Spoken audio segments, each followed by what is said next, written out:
ഗർഭിണിയായ ഒരു സ്ത്രീയോടും അവരുടെ കുടുംബത്തോടും പോലീസ് നടത്തിയ ക്രൂരമായ അതിക്രമം കേരളത്തിലെ പോലീസിന്റെ തനിനിറം, പിണറായി വിജയന്റെ പോലീസിന്റെ തനിനിറം ഒന്നും കൂടി ജനങ്ങളുടെ മുന്നിൽ തുറന്നു കാട്ടുകയാണ്. പോലീസ് അതിക്രമങ്ങളുടെ നീണ്ട കഥയാണ് പിണറായി വിജയന്റെ കാലത്ത് കേരളത്തിലുണ്ടായിരുന്നത്.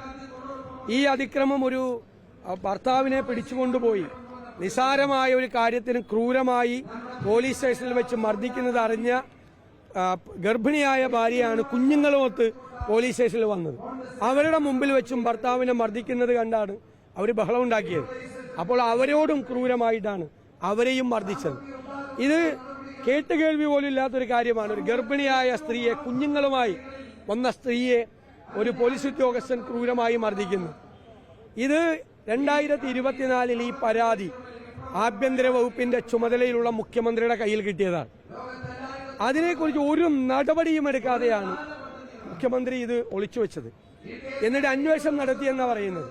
അന്വേഷണം നടത്തിയിട്ട് തെറ്റായ വിവരമാണ് ആഭ്യന്തര മന്ത്രിയുടെ കയ്യിൽ കിട്ടിയതെങ്കിൽ ഒരു പോലീസ് സ്റ്റേഷനിൽ നടക്കുന്ന ഒരു വിഷയത്തെക്കുറിച്ച് പോലും അറിയാനുള്ള സംവിധാനം ഒന്നുകിൽ കേരളത്തിലെ പോലീസിലില്ല, മുഖ്യമന്ത്രിയുടെ ഓഫീസിലില്ല, അല്ലെങ്കിൽ ഇത് അറിഞ്ഞിട്ടും മനഃപൂർവ്വം ഇത് മറച്ചുവെച്ചു. രണ്ടായാലും ഗുരുതരമായ പ്രശ്നമാണ്. അപ്പോൾ ഇതിൽ മുഖ്യമന്ത്രി കേരളത്തിലെ ജനങ്ങളോട് മാപ്പ് പറയുകയും ഉത്തരവാദികളായ ആളുകൾക്കെതിരായി അന്വേഷണം നടത്തി നടപടി സ്വീകരിക്കണം. ഈ കുറ്റകൃത്യം ചെയ്ത ഉദ്യോഗസ്ഥനെ രക്ഷിക്കാൻ വേണ്ടി മുഖ്യമന്ത്രിയുടെ ഓഫീസിൽ ആരെങ്കിലും ഇടപെട്ടിട്ടുണ്ടോ? ഉന്നതരായ പോലീസ് ഉദ്യോഗസ്ഥർ ആരെങ്കിലും ഇടപെട്ടിട്ടുണ്ടോ? ഇതിനെക്കുറിച്ചെല്ലാം ഗൗരവതരമായി അന്വേഷിക്കണം. ഇത്തരം സംഭവങ്ങൾ കേരളത്തിൽ ആവർത്തിക്കപ്പെടാൻ പാടില്ല. അവർ ഹൈക്കോടതിയിൽ പോയി നിയമപരമായി പോരാട്ടം നടത്തിയില്ലെങ്കിൽ പാലക്കാട്ടെ തൃശ്ശൂരിലെ സുജിത്തിന്റെ കാര്യം പറഞ്ഞതുപോലെ ഇതാരും അറിയില്ലായിരുന്നു.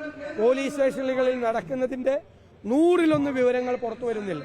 പോലീസ് ജനങ്ങളെ ശത്രുക്കളെ പോലെ കാണുകയും നിരപരാധികളെ പീഡിപ്പിക്കുകയും ചെയ്യുന്ന ഒരു കാലമായി പിണറായിയുടെ പോലീസ് കാലഘട്ടം മാറി. ഇപ്പോൾ അതിനേക്കാൾ ഞെട്ടിക്കുന്ന വിവരം പുറത്തു വന്നിരിക്കുക.